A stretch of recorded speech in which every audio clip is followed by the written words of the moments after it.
الحمد للہ العزیز الوہاب الکریم المنان من علی المؤمنین بالہدایۃ والایمان وجزاہم علی ایمانہم بالرضا والجنان وجمع لهم السعادۃ فی الدارین والفوز فی الحیاتین نحمدہ حمدا کثیرا ونشکرہ شکرا مزیدا۔ ہر قسم کی حمد اللہ کے لیے ہے جو عزت اور غلبے والا اور خوب عطا کرنے والا ہے، جو نہایت معزز اور بہت احسان کرنے والا ہے۔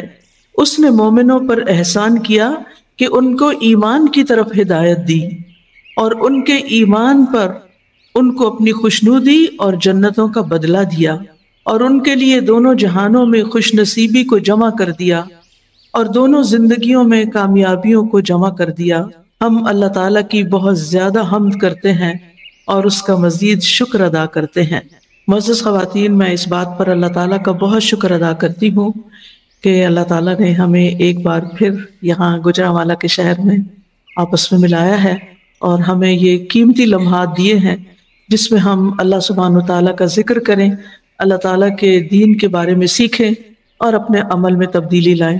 تو سب سے پہلی چیز جو آپ کو کرنی ہے وہ اپنے دلوں کا جائزہ لینا ہے۔ اس وقت اپنے آپ سے پوچھیں میں یہاں کیوں آئی ہوں، اور اس کا جواب یہ ہونا چاہیے کہ میں اللہ کی رضا کے لیے علم حاصل کرنے آئی ہوں، دین کے علم کی مجلس میں بیٹھنے کے لیے آئی ہوں تاکہ میری بخشش ہو جائے۔ حدیث میں آتا ہے عن ابی ہریرہ عن النبی صلی اللہ علیہ وسلم، ابو ہریرہ رضی اللہ عنہ نبی صلی اللہ علیہ وسلم سے روایت کرتے ہیں، ان للہ تبارک و تعالی ملائکۃ سیارہ، بے شک اللہ سبحانہ و تعالی کے کچھ ایسے فرشتے ہیں جو گھومتے پھرتے رہتے ہیں، فضلا، وہ زائد فرشتے ہیں، یعنی ان کی ڈیوٹی بس گھومنا پھرنا ہے اور کچھ تلاش کرنا ہے۔ یتبعون مجالس الذکر، وہ ذکر کی مجلسوں کو تلاش کرتے ہیں۔ فَإِذَا وَجَدُوا مَجْلِسًا فِيهِ ذِكْرٌ قَعَدُوا مَعَهُمْ، اور جب وہ ایسی مجلس پا لیتے ہیں جس میں اللہ کا ذکر کیا جا رہا ہو تو ان کے ساتھ بیٹھ جاتے ہیں۔ وَحَفَّ بَعْضُهُمْ بَعْضًا بِأَجْنِحَتِهِمْ حَتَّى يَمْلَأُوا مَا بَيْنَهُمْ وَبَيْنَ السَّمَاءِ الدُّنْيَا، اور جب وہ ایسی مجلس پا لیتے ہیں تو وہ ایک دوسرے کو اپنے پروں سے ڈھانپ لیتے ہیں، یعنی فرشتے ایک دوسرے کے ساتھ پر ملا لیتے ہیں، ایک کے اوپر ایک، اور کہاں تک، یہاں تک کہ ان سے لے کر آسمان دنیا کے درمیان کا خلا بھر جاتا ہے، اوپر اوپر اوپر اوپر آسمان تک، اتنی بابرکت ہوتی ہے یہ مجلس۔ بس جب وہ متفرق ہوتے ہیں یعنی الگ ہوتے ہیں اور اوپر آسمان کی طرف چڑھتے ہیں تو اللہ عز و جل ان سے پوچھتا ہے، حالانکہ وہ خود بخوبی جانتا ہے کہ تم کہاں سے آئے ہو۔ اللہ تعالیٰ کو نہیں پتا کہ وہ کہاں سے آئے، لیکن اللہ سبحانہ وتعالیٰ اس مجلس کو اہمیت دینے کے لیے ان سے پوچھتے ہیں کہ تم کہاں سے آئے ہو۔ وہ عرض کرتے ہیں ہم زمین میں تیرے بندوں کے پاس سے آئے ہیں جو تیری تسبیح کرتے ہیں، تیری تکبیر بیان کرتے ہیں، تیری تحلیل یعنی لا الہ الا اللہ، تجھے ایک الہ مانتے ہیں اور تیری تعریف کرتے ہیں اور تجھ سے سوال کرنے میں مشغول ہیں، یعنی جو اللہ سے دعائیں کرتے ہیں۔ اللہ تعالیٰ فرماتا ہے وہ مجھ سے کیا سوال کر رہے تھے؟ وہ عرض کرتے ہیں وہ تجھ سے تیری جنت کا سوال کر رہے تھے۔ اللہ تعالیٰ فرماتا ہے کیا انہوں نے میری جنت کو دیکھا؟ وہ عرض کرتے ہیں نہیں اے میرے رب۔ اللہ تعالیٰ فرماتا ہے اگر وہ میری جنت کو دیکھ لیتے تو ان کی کیا کیفیت ہوتی؟ وہ عرض کرتے ہیں اور وہ تجھ سے پناہ بھی مانگ رہے تھے۔ اللہ تعالیٰ فرماتے ہیں اور وہ مجھ سے کس چیز سے پناہ مانگ رہے تھے؟ فرشتے عرض کرتے ہیں اے رب تیری جہنم سے۔ اللہ تعالیٰ فرماتا ہے کیا انہوں نے میری جہنم کو دیکھا ہے؟ وہ عرض کرتے ہیں نہیں۔ اللہ تعالیٰ فرماتا ہے اگر وہ میری جہنم کو دیکھ لیتے تو ان کی کیا کیفیت ہوتی؟ فرشتے کہتے ہیں اور وہ تجھ سے مغفرت بھی مانگ رہے تھے۔ تو اللہ تعالیٰ فرماتا ہے کہ تحقیق میں نے انہیں بخش دیا، جو اس مجلس میں حاضر ہوئے میں نے ان کو بخش دیا، اور انہوں نے جو مانگا میں نے انہیں عطا کر دیا۔ وہ جنت لینے آئے تھے، وہ جہنم سے بچنے آئے تھے، تو میں نے ان کی یہ فرمائش سن لی، ان کے دل کی آواز سن لی اور ان کی نیت پوری کر دی، ان کا سوال یعنی ان کے سوال کا جواب دے دیا، رسول اللہ صلی اللہ علیہ وسلم نے فرمایا، وہ فرشتے کہتے ہیں اے رب ان میں فلاں سخت گناہگار بندہ بھی موجود تھا. اب یہ بات غور سے سن لیجیے.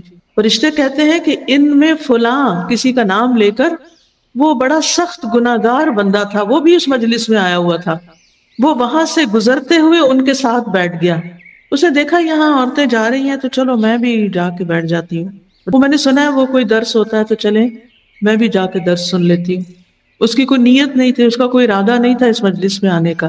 یہ کسی نے بلایا تو اب یہ میری فرینڈ کہہ رہی ہے چلو اب فرینڈ کی بات تو ماننی ہے چلی جاتی ہوں. امی کہہ رہی ہیں تو چلو امی کی بات ماننی ہے چلی جاتی ہوں. میری اپنی مرضی تو کونی. کون اتنی سخت سردی میں دھند میں اور اتوار کے دن اور چھٹی کے دن جب سب آرام کر رہے ہیں میں درس سننے چلی رہا ہوں، چلو چلی جاتی ہوں کوئی بات نہیں. یعنی بغیر ارادے کے آیا، وہ بھی بیٹھ گیا اس مجلس میں. آپ نے فرمایا، بس اللہ تعالیٰ ارشاد فرماتا ہے میں نے اس کو بھی بخش دیا، اس کو بھی بخش دیا. یہ ایسے لوگ ہیں کہ ان کی وجہ سے ان کے ساتھ بیٹھ جانے والا بھی محروم نہیں رہتا. تو اس حدیث سے کیا سبق نکلتا ہے؟ کیا کرنا چاہیے ہمیں؟ کیا سبق نکلتا ہے؟ سب سے بڑا سبق جو اس سے نکلتا ہے وہ یہ کہ ہمیں علم کی مجلسوں میں ذکر سے مراد یہ کہ جہاں اللہ تعالیٰ کا ذکر ہو، جہاں جنت دوزخ کا ذکر ہو، ان مجالس میں لازماً حاضر ہونا چاہیے. صرف آج کے دن نہیں، صرف اس وقت نہیں، بلکہ اپنی زندگی میں تہیا کر لیں کہ آپ جتنے بھی مصروف ہوں، آپ کے جتنے بھی کام ہوں، آپ جتنی بھی جابس پر ہوں، آپ کے کتنے بھی چھوٹے بچے ہوں، لیکن آپ نے خود اور اپنے بچوں کو علم کی مجالس میں شریک کرنا ہے، ان سے الگ نہیں رہنا. کیونکہ یہ مجلسیں ان میں فرشتوں کا ساتھ ہوتا ہے، ان کو فرشتے ڈھانپ لیتے ہیں، ان میں آنے والوں کو بخش دیا جاتا ہے. اور اس سے ان مجالس سے انسان ایسے خزانے لے کر اٹھتا ہے کہ جس سے اس کی زندگی بدل جاتی ہے، اس کی آخرت بدل جاتی ہے. یعنی اللہ تعالیٰ کی ناراضگی کی بجائے بخشش مل جاتی ہے، جنت کا وعدہ ہو جاتا ہے. تو اس لیے کبھی بھی زندگی کے کسی بھی حصے میں علم کی مجلس سے دور نہیں رہنا. کوئی نہ کوئی درس کلاس، کوئی صوت القرآن کلاس، کوئی تعلیم القرآن کلاس، کوئی حدیث کی کلاس، کوئی کسی بھی قسم کی ایسی کلاس جہاں آپ کو صحیح اوتھینٹک نالج دیا جائے قرآن و سنت کا، وہ آپ نے ضرور سیکھنا ہے. چاہے صبح کا وقت ہو، چاہے دوپہر کا وقت ہو، چاہے شام کا وقت ہو، رات کا وقت ہو، جو بھی وقت آپ کو سوٹ کرتا ہے. آپ نے اپنی بخشش کے سامان کے لیے کسی پر احسان نہیں، نہ امی پر احسان ہے نہ دوست پر احسان ہے، صرف اپنی خاطر، اپنی آخرت کے لیے، اپنی نجات کے لیے اس مجلس کو لازم کرنا ہے. اور آج بھی ہم یہاں آنے میں جتنے بھی ہمیں وقت لگا، تکلیف اٹھائی، ہم اس سے اللہ سبحانہ وتعالیٰ سے یہی دعا کرتے ہیں، یہی سوال کرتے ہیں کہ وہ اس کے بدلے ہمیں جنت الفردوس عطا فرمائے اور ہمیں جہنم کی آگ سے بچا لے. اللہ تعالیٰ ہم سے راضی ہو جائے اور ہمیں بہترین چیز سکھا دے. علم کا راستہ دراصل جنت کا راستہ ہے. اس سلسلے میں ایک حدیث ہے، کثیر بن قیس کہتے ہیں میں دمشق کی مسجد میں ابو درداء کے پاس بیٹھا ہوا تھا کہ ان کے پاس ایک آدمی آیا اور اس نے کہا اے ابو درداء، میں ایک حدیث کی خاطر مدینۃ الرسول صلی اللہ علیہ وسلم سے چل کر آپ کی خدمت میں آیا ہوں، صرف ایک حدیث سننے کے لیے. اور مدینہ سے دمشق کا فاصلہ سینکڑوں میل کا فاصلہ ہے، کئی دن میں انسان پہنچتا ہے. کیوں گئے؟ وہ کہتے ہیں کہ مجھے معلوم ہوا ہے کہ آپ اسے رسول اللہ صلی اللہ علیہ وسلم سے بیان کرتے ہیں، یعنی آپ نے وہ حدیث نبی صلی اللہ علیہ وسلم سے ڈائریکٹ سنی ہے. مجھے یہاں اس کے سوا اور کوئی کام نہیں، میں اور کسی مقصد کے لیے نہیں آیا، نہ شاپنگ کے لیے، نہ سیر و تفریح کے لیے، نہ کسی شادی کو اٹینڈ کرنے کے لیے، نہ کسی اور مقصد کے لیے. میں آیا ہوں تو صرف ایک حدیث سننے کے لیے آیا ہوں. تو انہوں نے کہا بے شک میں نے رسول اللہ صلی اللہ علیہ وسلم کو فرماتے ہوئے سنا، جو شخص کسی راستے میں حصول علم کی خاطر چلا ہو، یعنی کسی راستے پہ چلا کہ علم حاصل کرے، تو اللہ اسے جنت کی راہوں میں سے ایک راہ پر چلائے گا، اور بلا شبہ فرشتے طالب علم کی رضامندی کے لیے اپنے پر بچھاتے ہیں. آپ دیکھیں کہ اگر آپ کسی ویڈنگ ہال میں جا رہے ہوں اور راستے میں ریڈ کارپٹ بچھا ہوا ہو، ایک دم آپ اس کے اوپر چلنے لگے تو آپ کی دل کی کیفیت بدل جاتی ہے، آپ کو بہت اچھا لگتا ہے کہ آپ کسی خاص مجلس میں جا رہے ہیں. علم کی مجلس اس سے بھی خاص ہے یہاں ریڈ کارپٹ نہیں، فرشتوں کے پر راستے میں بچھائے جاتے ہیں۔ کیا یہ معمولی اعزاز ہے؟ امیجن کریں کہ انہوں نے آپ کے آگے، ہم کہتے ہیں نا کہ دل و جان ہم آپ کی راہ میں بچھائے ہوئے ہیں، یا اس طرح کی باتیں کرتے ہیں کسی سے محبت کے لیے، تو فرشتے ایسے لوگوں سے محبت کرتے ہیں کہ جو دین کا علم حاصل کرنے کے لیے اپنے گھر سے نکل کر کسی مسجد میں، کسی مدرسہ میں، کسی مجلس میں جا کر بیٹھتے ہیں، وہ اپنے پر آگے بچھاتے ہیں خوشی کی وجہ سے۔ تو فرمایا بلا شبہ فرشتے طالب علم کی رضامندی کے لیے اپنے پر بچھاتے ہیں، اور صاحب علم کے لیے آسمانوں میں بسنے والے، یعنی جو علماء ہیں، علم والے ہیں، ان کے لیے آسمانوں میں بسنے والے، زمین میں رہنے والے اور پانی کے اندر کی مچھلیاں بھی استغفار کرتی ہیں، ان کے لیے دعائیں کرتی ہیں۔ تو آپ سوچئے کہ کتنا بڑا اعزاز ہے، کتنا بڑا انعام ہے اس دین کو سیکھنے کا۔ لیکن ہمیں چونکہ یہ پتہ نہیں، اس ثواب پہ یقین نہیں، لہٰذا ہم اپنے گھروں میں ہی بیٹھے رہتے ہیں، ادھر ادھر گھومتے پھرتے رہتے ہیں، دل بیزار آوازار ہوتا ہے تو بازار شاپنگ کرنے چلے جاتے ہیں، کسی کو فون کر لیتے ہیں، کوئی ویڈیو دیکھنے بیٹھ جاتے ہیں۔ کیا ان سب چیزوں سے بھی آپ کو یہ حاصل ہو سکتا ہے؟ نہیں، یہ سب کس سے حاصل ہوتا ہے؟ اللہ کے راستے میں نکلنے سے، علم حاصل کرنے سے۔ سلف صالحین یعنی جو نیک لوگ تھے، ان کا ایک طریقہ تھا کہ وہ صرف اپنے گھر میں، صرف اپنے شہر میں یا گھر میں بیٹھے بیٹھے علم حاصل نہیں کرتے تھے، بلکہ اس کے لیے سفر کیا کرتے تھے۔ جابر بن عبداللہ کہتے ہیں مجھے ایک آدمی کی طرف سے ایک حدیث پہنچی جو انہوں نے رسول اللہ صلی اللہ علیہ وسلم سے سنی تھی۔ مجھے پتا چلا کہ انہیں ایک حدیث پتا ہے جو انہوں نے ڈائریکٹ نبی صلی اللہ علیہ وسلم سے سنی ہے۔ تو میں نے ایک اونٹ خریدا، پھر اس پہ کجاوا باندھا اور 1 مہینہ تک ان کی طرف سفر کرتا رہا۔ پورا مہینہ مجھے اونٹ پر بیٹھ کر سفر کرنے میں گزرا۔ میں جب یہ حدیث پڑھتی ہوں تو میں سوچتی ہوں ہم لوگ کتنی آرام دہ گاڑیوں میں بیٹھتے ہیں، سردی ہوتی ہے تو ہیٹر لگا لیتے ہیں، گرمی ہوتی ہے تو اے سی لگا لیتے ہیں۔ وہ لوگ اگر وہ سردیوں میں سفر کرتے تھے تو آپ سوچئے کہ اونٹ کے اوپر بیٹھ کے دن ہو یا رات ہو کتنی سردی لگتی ہوگی۔ اگر گرمیوں میں بیٹھتے تھے تو کیونکہ ہر وقت تو دھوپ نہیں نکلی ہوتی سردیوں میں، کبھی بادل بھی ہوتے ہیں، کبھی بارش ہوتی ہے، تو اونٹ کے اوپر تو کوئی انتظام نہیں ہوتا کہ آپ اپنے، اور پھر رستے پہ کیچڑ بھی ہو جاتا۔ اس زمانے میں کوئی پکی سڑکیں بھی نہیں تھی، تو کس طرح وہ بیٹھ کر اونٹوں پہ بیٹھ کے، گدھوں پہ بیٹھ کے، پیدل ایسے رستوں پہ سفر کرتے تھے جہاں جا کر وہ علماء سے ملاقات کرتے تھے۔ تو بات میں یہ کر رہی تھی کہ گرمی سردی کے سفر کی مشقتیں برداشت کرتے ہوئے وہ سفر کرتے رہے، یہاں تک کہ وہ کہتے ہیں کہ میں ان کے پاس شام یعنی فلسطین میں گیا تو وہ عبداللہ بن انیس تھے۔ میں نے دربان سے کہا، چوکیدار سے کہا، ان سے کہو کہ دروازے پر جابر آئے ہیں، صحابی رسول ہیں صلی اللہ علیہ وسلم۔ انہوں نے پوچھا کیا جابر بن عبداللہ آئے ہیں؟ میں نے کہا جی ہاں۔ تو وہ اس حال میں نکلے کہ اپنا کپڑا گھسیٹ رہے تھے، نہیں جلدی جلدی فوراً دروازے پہ آئے۔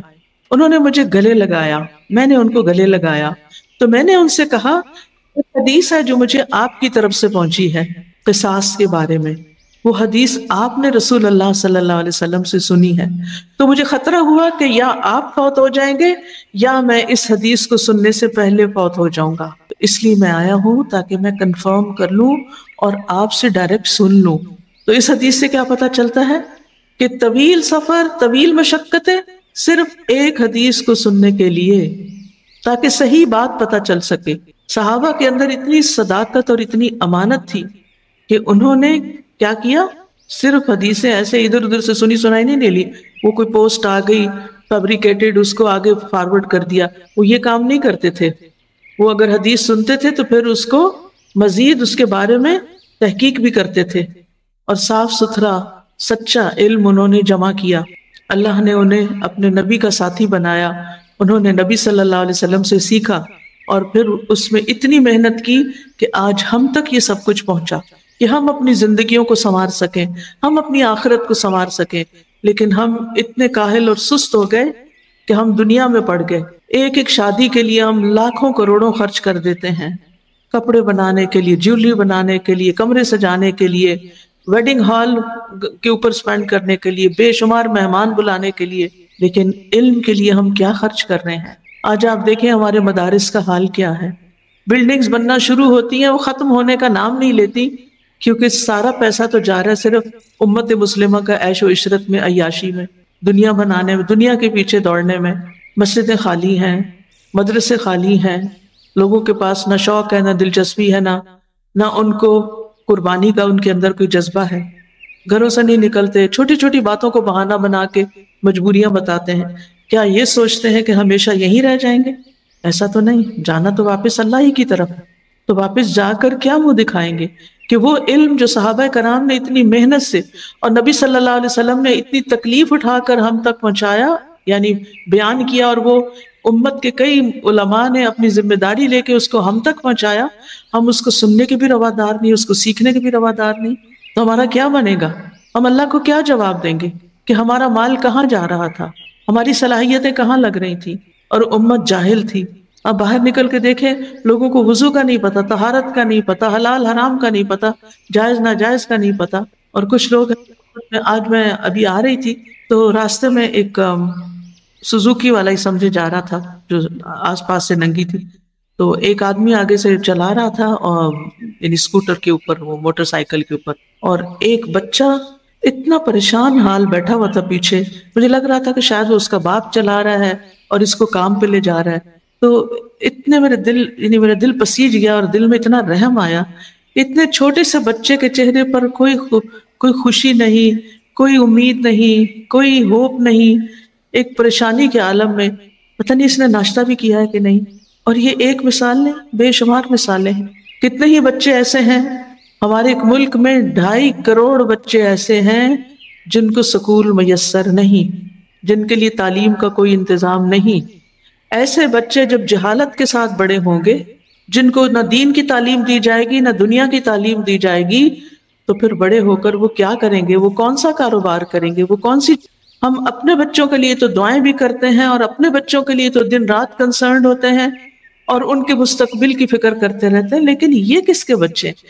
یہ بھی امت محمد صلی اللہ علیہ وسلم کے بچے ہیں، یہ بھی امتی ہیں، یہ بھی مسلمانوں کے بچے ہیں، یہ بھی ہمارے بچے ہیں، یہ ہمارے ملک کے بچے ہیں۔ ان کا کیا بنے گا؟ ان کا کیا مستقبل ہوگا؟ جن کے پاس صبح اٹھ کر کھانے کے لیے کچھ نہ ہو، جن کے پاس نہانے کے لیے گرم پانی نہ ہو، جن کے پاس کوئی علم دین کا نہ ہو، جنہیں وضو کرنے کا طریقہ نہ پتا ہو، اور جنہیں نماز پڑھنے کا طریقہ نہ پتا ہو، ان بیچاروں کو صرف یہی فکر ہو کہ میں کچھ کر لوں کہ مجھے پیٹ بھرنے کے لیے کچھ روٹی مل جائے اور گھر والوں کو کچھ دے سکیں۔ کتنے ہی یتیم بے سہارا ایسے بچے ہوں گے کہ جن کے پاس ایسی کوئی فیسلٹی نہیں کہ وہ علم حاصل کر سکیں، حالانکہ وہ ہمارے بچوں سے زیادہ ذہین ہوں گے۔ کیا صرف اپنے بچوں کو پڑھانے سے وہ آپ کے لیے صدقہ جاریہ بن جائیں گے، یا اگر آپ نے دوسروں کے بچے بھی پڑھا دیے تو وہ بھی آپ کے لیے صدقہ جاریہ بن جائیں گے؟ صرف اپنے بچے پڑھانا ہی کافی ہے؟ نہیں، جو بے سہارا اور جو بے آسرا بچے ہیں، جو یتیم بچے ہیں، جن کو بچپن سے ماں اور اپنے بہن بھائیوں کو پالنے کے لیے مزدوریاں کرنی پڑتی ہیں، گاڑیوں کے نیچے لیٹ لیٹ کے کام کرنا پڑتا ہے، ان بچوں کا بھی کچھ حق ہے ہم پر، اور ان کے لیے بھی ہمیں سوچنا چاہیے کہ ان کا بھی روشن مستقبل ہو۔ مومن کون ہوتا ہے؟ وہ جو دوسروں کے لیے وہی پسند کرتا ہے جو اپنے لیے پسند کرتا ہے۔ یہ حدیث تو ہمیں رٹی ہوئی ہے، لیکن ہم اس پر عمل کتنا کرتے ہیں؟ ہم دوسروں کے لیے کتنا تڑپتے ہیں؟ ہم دوسروں کے لیے کتنی فکر کرتے ہیں؟ ان کے لیے کیا سوچتے ہیں؟ ان کے لیے کون سی راہ نکالتے ہیں اور ان پر کیا خرچ کرتے ہیں؟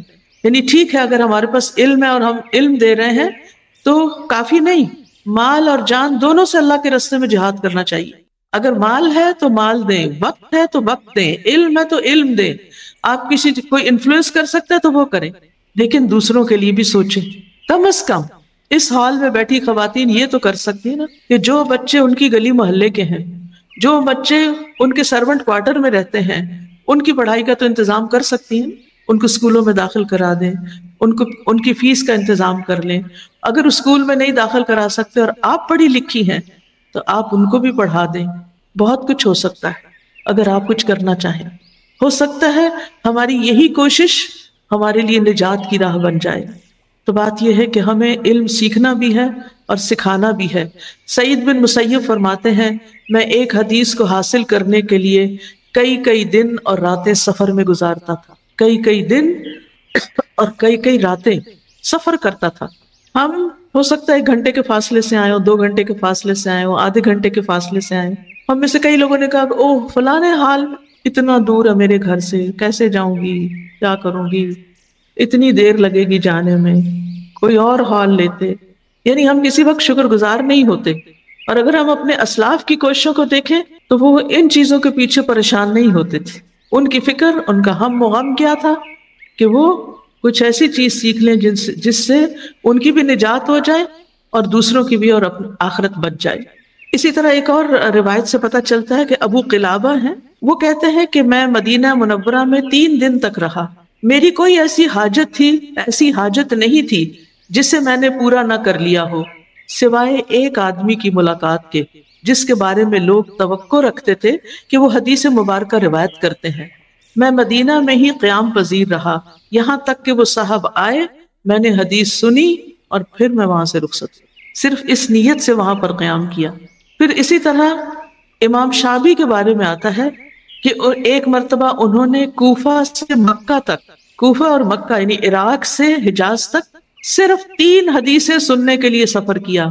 کوفہ میں کسی نے ان سے 3 احادیث بیان کی. اب ان کی خواہش تھی کہ انہیں کوئی ایسا صحابی مل جائے جنہیں ان احادیث کے بارے میں علم ہو اور وہ ان سے براہ راست سیکھیں. یہ بھی ان کا ایک بڑا شوق ہوتا تھا کہ اس شخص سے علم لیں جس نے براہ راست نبی صلی اللہ علیہ وسلم سے سنا ہے، کیونکہ اس کی بات میں وزن زیادہ ہوگا، اس کی ایک گواہی ہوگی کہ میں نے خود اپنے ان کانوں سے نبی صلی اللہ علیہ وسلم کے مبارک منہ سے سنا کہ آپ نے یہ فرمایا. آج ہم آرام سے بیٹھ کے حدیث پڑھتے ہیں. میں جب حدیث کی سند پڑھتی ہوں نا، بخاری آج کل الحمدللہ لاہور میں ہمارے سیشنز ہو رہے ہیں ڈیلی، تو میں جب وہ حدیث پڑھتی ہوں تو اس میں جب راویوں کے نام آتے ہیں تو میں ایک ایک کا پڑھتی ہوں تو میں اتنی میرے دل میں قدردانی آتی ہے امام بخاری کے لیے کہ انہوں نے ہمارے لیے کتنی محنت کی کہ ایک ایک بندے کی چھان پٹک کر کے کہ اس نے اس سے لیا، اس نے اس سے، اور یہ سارے ریلائبل تھے یا نہیں، اور پھر اس کے بعد وہ حدیث ہمارے لیے اس کتاب میں لکھی. تو یہ کوئی معمولی محنت نہیں، اور یہ اللہ سبحانہ تعالیٰ کی رحمت اور فضل کے بغیر ہو بھی نہیں سکتا. لیکن یہ فضل کس پر برستا ہے؟ جس کی نیت ہوتی ہے کچھ حاصل کرنے کی. اپنے آپ سے پوچھئے کہ اگر مجھ سے کوئی پوچھے کہ تمہیں کیا چاہیے تو میں کیا کہوں گی؟ کیا چاہیے؟ ائمہ کرام سے جب کوئی پوچھتا تھا کہ آپ کو کیا چاہیے تو وہ کہتے تھے بیت خال و سند عال. خالی گھر چاہیے، کوئی شور شرابہ نہ ہو، علم حاصل کر سکے، اور سند عالی چاہیے کہ ایسے بندے سے سنیں جس کے اور نبی صلی اللہ علیہ وسلم کے بیچ میں واسطے کم ہو. دنیا کی رونق اور شغل وہ نہیں چاہیے. آپ دیکھیے کہ وہ لوگ ویک مائنڈ سیٹ کے ہوتے ہیں جو ہر وقت لوگوں کی کمپنی کے محتاج ہوتے ہیں. اکیلے ان کا دل ہی نہیں لگتا. کوئی نہ کوئی ہو شغل کے لیے، کوئی نہ کوئی ہو باتیں کرنے کے لیے، کوئی نہ کوئی ہو میرے پاس. نہیں، یہ طریقہ ٹھیک نہیں زندگی گزارنے کا. اور اسی وجہ سے آپ دیکھیں کہ کچھ خواتین کی گھروں میں لڑائیاں بھی ہو جاتی ہیں ہسبینڈ سے کہ آپ مجھے ٹائم کم دیتے ہیں، آپ کے پاس میرے لیے ٹائم نہیں. وہ غریب کام کر کر کے تھک کے آتا ہے اور آپ اس کو تانے دینا شروع کر دیتے ہیں. آپ اگر محبت سے پیش آئیں گے، اپنے جذبات ذرا اندر ہی رکھیں گے، کنٹرول کریں گے، اور آپ اس سے اپنی خوشی کا ذکر کریں گے کہ الحمدللہ آپ خیریت سے گھر لوٹ آئے، صحت اور سلامتی کے ساتھ، آپ کو کیا چاہیے، اور اس کی تعریف کریں گے تو وہ بھی آپ کے ساتھ ٹائم سپینڈ کرنا چاہے گا. لیکن جب ہم تانے مارنے شروع کر دیتے ہیں تو پھر اچھا بھلا انسان اوفینڈ ہو جاتا ہے اور پیچھے ہٹ جاتا ہے. تو کسی پر ڈیپینڈ نہ کریں کہ کوئی آپ کی خوشی کا سامان ہو. یہ خوشی ود ان یور سیلف اندر سے نکلے، اور یہ اسی وقت ہوگی کہ جب آپ کے دل میں ایک ٹھنڈک ہوگی، ایک اطمینان ہوگا اور ایک سکون ہوگا. اور یہ سکون اور یہ ٹھنڈک کہاں سے آتی؟ یہ اعلیٰ درجے کے مقاصد حاصل کرنے سے آتی ہے، اپنے زندگی کے مقصد کو پا لینے سے آتی ہے. یاد رہے گا. تو آپ سوچئے آپ کی زندگی کا کیا مقصد ہے؟ کیا شادی کرنا مقصد ہے زندگی ہے؟ شادی کے بعد بچے، بچوں کے بعد ان کی شادی، ان کی تعلیم اور ان کے بچے، بس یہی ہے مقصد ہے زندگی؟ اپنے لیے کچھ نہیں کرنا؟ کیونکہ عموماً بچیاں کچھ نہیں کرتی، کیا ہے؟ شادی کے انتظار میں بیٹھے، اور وہ ہو کے نہیں دیتی، ہو دیتی ہے تو پھر شوہر کے انتظار میں بیٹھے. ہر وقت کسی نہ کسی چیز کی فکر لگی ہوئی ہے. زندگی ہے کہ تو فکر ختم ہی نہیں ہوتی. فکر ختم ہوگی جب آپ کو زندگی کا مقصد ملے گا.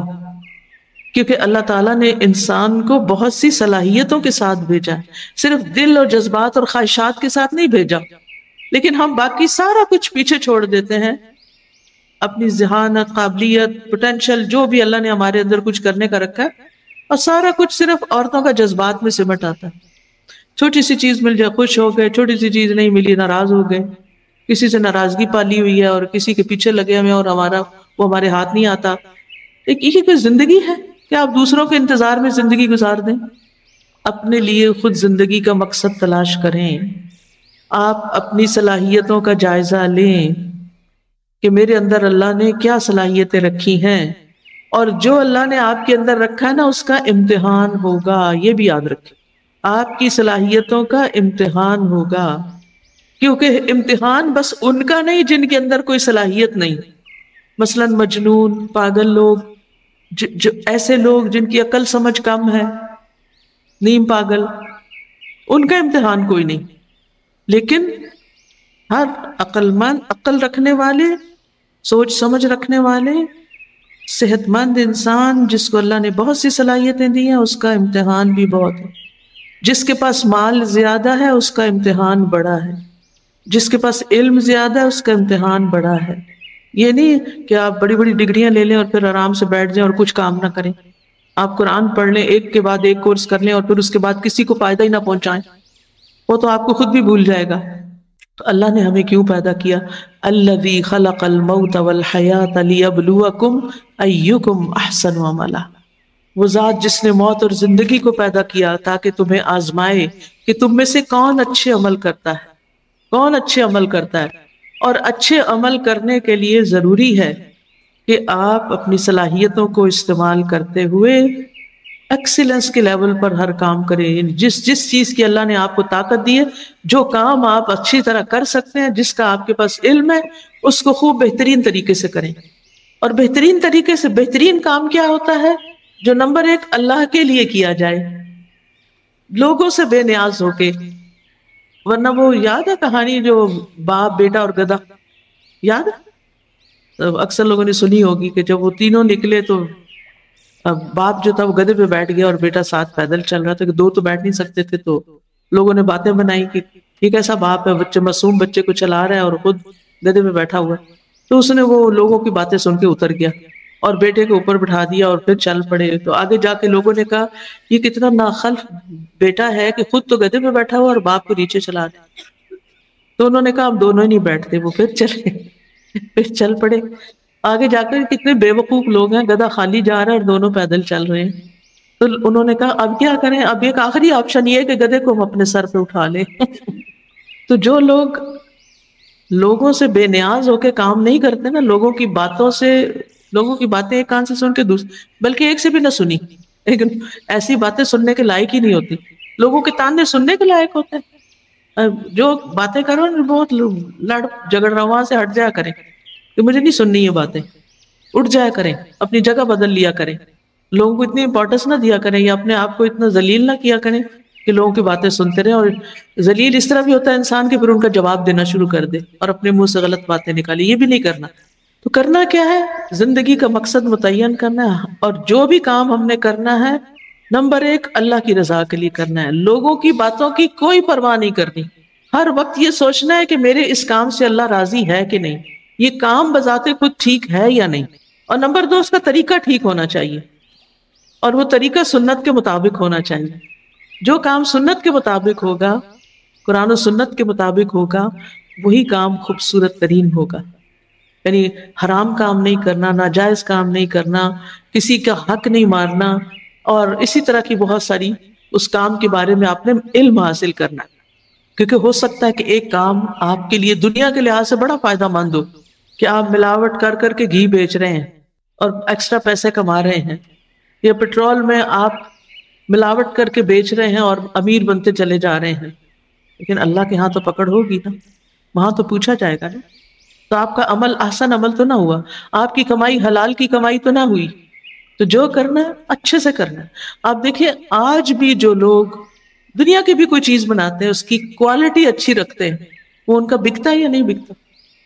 مہنگے سے مہنگا بھی بکتا ہے، کیونکہ لوگوں کو خالص چیز چاہیے، لوگوں کو کوالٹی چاہیے، اور جو چیز بظاہر دیکھنے میں بڑی خوبصورت نظر آ رہی ہے کہ اس کی کوالٹی اچھی نہ ہو، اگلی دفعہ کوئی نہیں خریدے گا اس کو. ٹھیک ہے، تو نمبر 1 مقصد زندگی. پھر نمبر 2، جو بھی مقصد آپ بنائیں گے اپنی زندگی کا، اس میں اپنی ڈائریکشن صحیح کرنی ہے اور اس میں طریقہ ٹھیک کرنا ہے. ظاہر بھی اچھا ہو، باطن بھی اچھا ہو، اللہ کی حدود نہ توڑیں. یاد رکھیے اللہ نے انسان کے اندر بہت سی طاقتیں رکھی ہیں، اور انسان نے کچھ نہ کچھ تو کرنا ہی ہوتا ہے. کوئی فارغ بیٹھ سکتا ہے؟ نہیں. ہر انسان ہر وقت کسی نہ کسی کام میں لگا رہتا ہے، کسی نہ کسی کوشش میں لگا رہتا ہے، کسی نہ کسی بھاگ دوڑ میں اللہ تعالیٰ فرماتے ہیں یا ایھا الانسان انک کادح الی ربک کدحا فملاقیہ. اے انسان، بے شک تو اپنے رب کی طرف جانے کے لیے سخت محنت کرنے والا ہے، پھر تو اس سے ملاقات کرنے والا ہے. کادح کا مطلب ہوتا ہے مشقت کرنے والا، محنت کرنے والا. کادح عربی زبان میں اس شخص کو کہتے ہیں جو محنت مشقت کرتا ہے. کیوں کرتا ہے؟ تاکہ اس کا کوئی اچھا بدلہ مل جائے. مزدور سارا دن مزدوری کیوں کرتا ہے؟ تاکہ شام کو اس کو کچھ حاصل ہو جائے، کچھ چند روپے مل جائے. تو ایسا شخص کادح کہلاتا. ایک خاتون خانہ گھر میں سارا دن کام کر کے تھک جاتی ہیں، وہ بھی کادح ہے.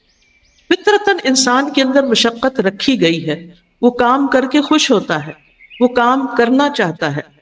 لیکن انسان کو سوچنا یہ چاہیے کہ کوئی بھی کام وہ کیوں کر رہا ہے.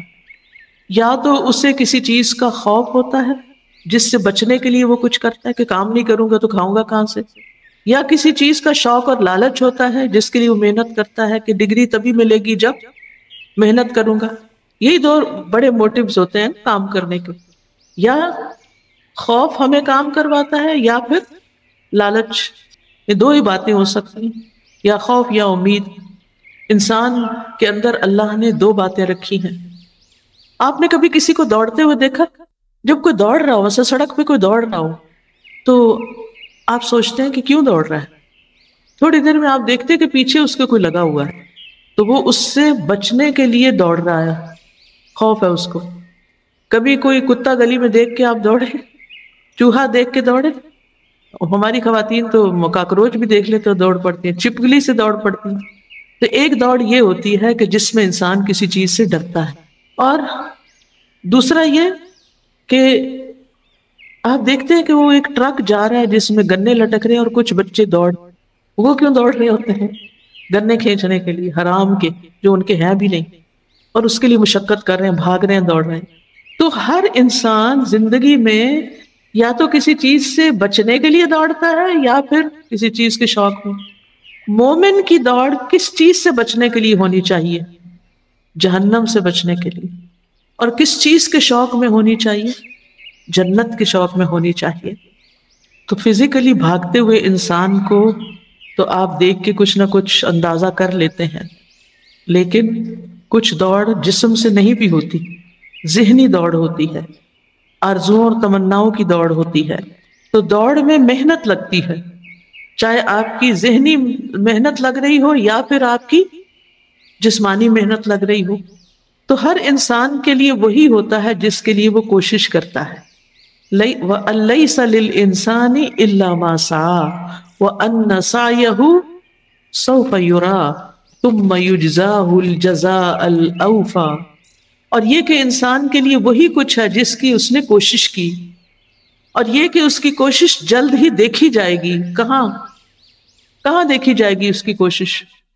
ہاں، دنیا کے کاموں کی کوشش تو دنیا میں ہی دیکھ لی جاتی ہے، لیکن آخرت کی کوشش، آخرت کے لیے کوشش، من اراد الآخرۃ وسعی لہا سعیہا، جس نے آخرت کا ارادہ کر لیا اور اس کے لیے دوڑ لگائی جیسی دوڑ لگانی چاہیے تھی، ایسی کوشش کی جیسی کوشش کرنی چاہیے تھی.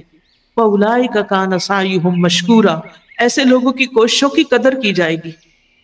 تو یہاں اس آیت سے بھی پتہ چلتا ہے، یہ سورۃ النجم کی آیات ہے، کہ اس کی کوشش جلد ہی دیکھی جائے گی، پھر اسے اس کا پورا پورا بدلہ دیا جائے گا.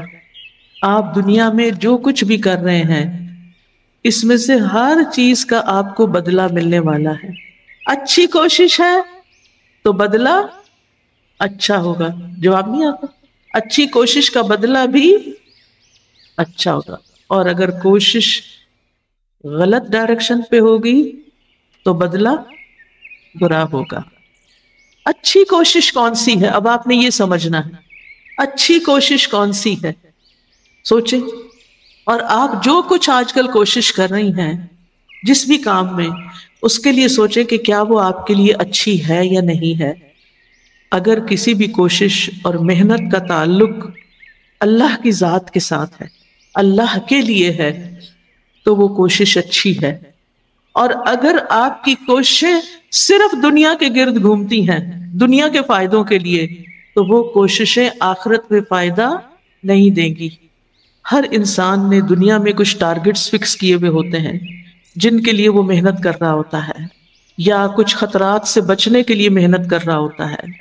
تو دونوں قسم کی چیزیں، چاہے امید ہو چاہے لالچ ہو، یہ خود انسان کی خود ساختہ ہے اگر ان کا تعلق اللہ تعالیٰ کی ذات کریم سے نہ ہو۔ ہماری کوششیں کب تک ہو سکتی ہیں، کب تک ہم کوشش کر سکتے ہیں؟ موت تک۔ وَاعْبُدْ رَبَّكَ حَتَّى يَأْتِيَكَ الْيَقِينُ، اپنے رب کی عبادت کرتے رہو یہاں تک کہ موت آ جائے۔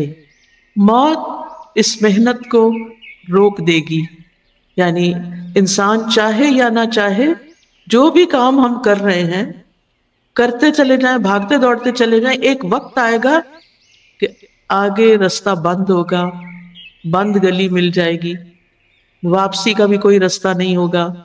ملاقات کس سے اب کرنی ہوگی؟ فَمُلَاقِيهِ، اس سے ملاقات کرنی کس سے؟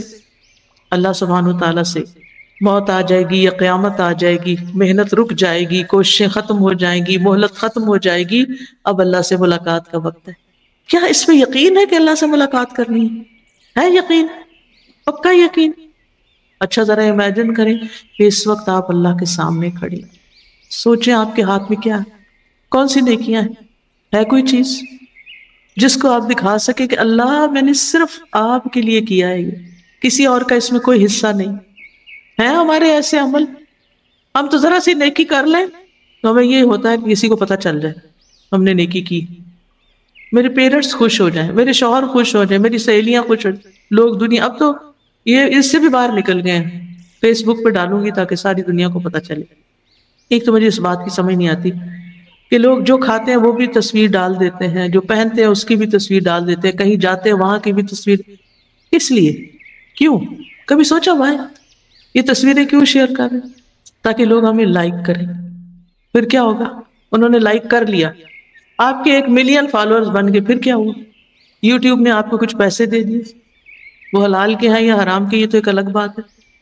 پھر کیا ہوا؟ جب موت آئے گی یہ سب کچھ ساتھ جائے گا، یہ فالوور ساتھ چلیں گے جو ابھی تک آپ کو فالو کرتے رہے؟ ان کے لیے نہ جئیں، ہر وقت سٹیٹس نہ بدلتے رہیں، صرف لوگوں کی توجہ نہ لیتے رہیں، لوگوں کے انتظار میں نہ رہیں، لوگوں کے اوپر ڈیپینڈ نہ کریں۔ اور موت کا وقت تو جب آنا ہے ایک گھڑی بھی پیچھے نہیں ہوگی۔ وَلَن يُؤَخِّرَ اللَّهُ نَفْسًا إِذَا جَاءَ أَجَلُهَا، اور کسی جان کو اللہ ہرگز مہلت نہیں دے گا جب اس کا وقت آ گیا۔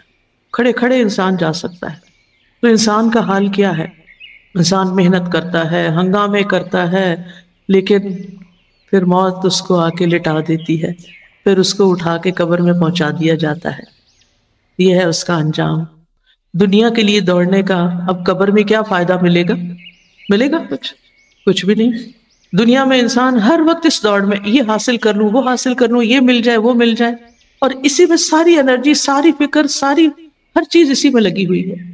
جو ہے اس پہ راضی نہیں، اس پہ شکر گزار نہیں، جو نہیں اس کے لیے تڑپ رہے ہیں، اور دین دنیا ہر چیز کو داؤ پہ لگانے کو تیار ہے۔ تو یاد رکھیے موت انسان کو گھیرے ہوئے ہے، موت انسان کو گھیرے ہوئے ہے، لہٰذا ہمیں دنیا کا بندہ بن کے نہیں رہنا۔ کس کا بندہ بن کے رہنا ہے؟ آخرت کا بندہ بننا ہے، یعنی اللہ کا بندے تو ہیں ہی ہم، آخرت کے لیے جینا ہے، کیونکہ آج عمل کا موقع ہے، کل حساب ہوگا، عمل نہیں ہو سکے گا۔ اور ہر انسان مشقت میں لگا ہوا ہے۔ آپ ہر روز کہتے ہیں او میرا یہ کام رہ گیا، یہ ٹارگٹ نہیں پورا ہوا، مجھے یہاں جانا تھا، مجھے یہ کرنا تھا، مجھے اتنی پریشانیاں ہیں ہر شخص کو کہ ختم ہونے کا نام ہی نہیں لیتی۔ خواتین کے گھر کے کام ختم نہیں ہوتے، مردوں کے باہر کی ذمہ داریاں ختم نہیں ہوتی اور بچوں کی پڑھائیاں ختم نہیں ہوتی. سب چیزوں کے لیے وقت ہے. نماز کے لیے وقت نہیں، قرآن پڑھنے کے لیے وقت نہیں، دین کا علم حاصل کرنے کے لیے وقت نہیں، اور بھولے ہوئے ہیں ہم اس کو جو ہماری آخرت ہے. اور ایسا نہیں کہ ہم اپنی ضروریات پوری کرنے کے لیے جی رہے ہیں. اکثر لوگ تکاثر میں جیتے ہیں. تکاثر کیا ہوتا ہے کچھ پتہ؟ ایک سورت بھی ہے تکاثر والی، الہاکم التکاثر حتی زرتم المقابر.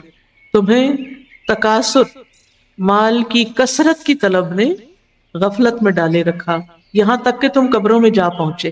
یعنی تکاثر کا مطلب ہے یہ بھی لے لوں، وہ بھی لے لوں، یہ بھی میرے پاس ہونا چاہیے، وہ بھی ہونا چاہیے، وہ بھی ہونا چاہیے. یعنی دنیا کی نعمتیں حاصل کرنے کی کوئی انتہا ہے ہی نہیں. اور پھر تکاثر صرف کثرت طلب کرنا نہیں مانا ہوتا، ایک دوسرے کے مقابلے میں اس کے پاس یہ ہے تو میرے پاس نہیں، میں بھی یہ حاصل کر لوں. اچھا یہ لے، اس کا مقابلہ کر کے تھوڑا آگے گئے، اور اس کے پاس تو یہ بھی ہے، چلو میں پہلے یہ لے لوں، پھر میں کچھ دین کے لیے کروں گا، پھر میں اپنی آخرت کے لیے کروں.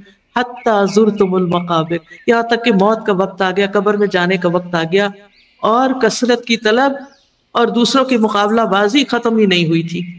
تو دوسرا سبق یہ ہے، ایک اور سبق، دوسرا تو بھی کئی سبق ہو چکے، ایک اور سبق یہ ہے کہ ہمیں اپنے آپ اپنی نعمتوں کو پہچاننا ہے جو اللہ نے ہمیں دیا ہے، اس پر شکر گزار ہونا ہے. ہمیں دوسروں کی طرف نہیں دیکھنا کہ ان کے پاس کیا کچھ ہے، ان سے اپنا مقابلہ نہیں کرنا، کیونکہ ہر انسان زیادہ چاہتا ہے، اس لیے وہ دوسروں سے اپنا موازنہ کرتا رہتا ہے. اور یہ بچپن سے ہی ہوتا ہے کہ میرے پاس یہ تمہارے پاس نہیں. مجھے اچھی طرح یاد ہے کہ جب ہم چھوٹے ہوتے تھے نا تو ہم بہنیں اور دوستیں نا اپنے اپنے قد ناپتی رہتی، میرا قد اونچا ہے، فلاں کا قد اتنا ہے، فلاں کا کمپیریزن. اچھا بچے اسکول میں کوئی چیز لے جاتے ہیں تو پھر وہ اپنے دوستوں کے ساتھ کمپیریزن کرتے رہتے، یہ دیکھو میرے پاس کیا ہے. لنچ کا کمپیریزن ہوتا ہے، لنچ باکسز کا ہوتا ہے، اور اسکول بیگز کا کمپیریزن ہوتا ہے، پھر گاڑیوں کا کمپیریزن ہوتا ہے. کچھ بچے اتنے احساس کمتری میں مبتلا ہو جاتے ہیں کہ اپنی ماں کو کہتے ہیں کہ تم مجھے نہیں لینے آ کر، ڈیڈی لینے آئے کیونکہ ان کی کار بڑی ہے، آپ نہیں آئیں گے مجھے لینے. مجھے شرم آتی ہے دوستوں سے. بچپن سے یہ چیزیں ہیں انہوں نے سیکھ لی.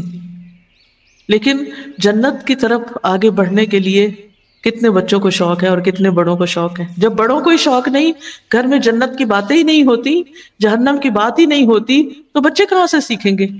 گھر میں ہر وقت مال کی بات ہو رہی ہے، دنیا کی بات ہو رہی ہے، تو پھر دنیا ہی سیکھیں گے نا.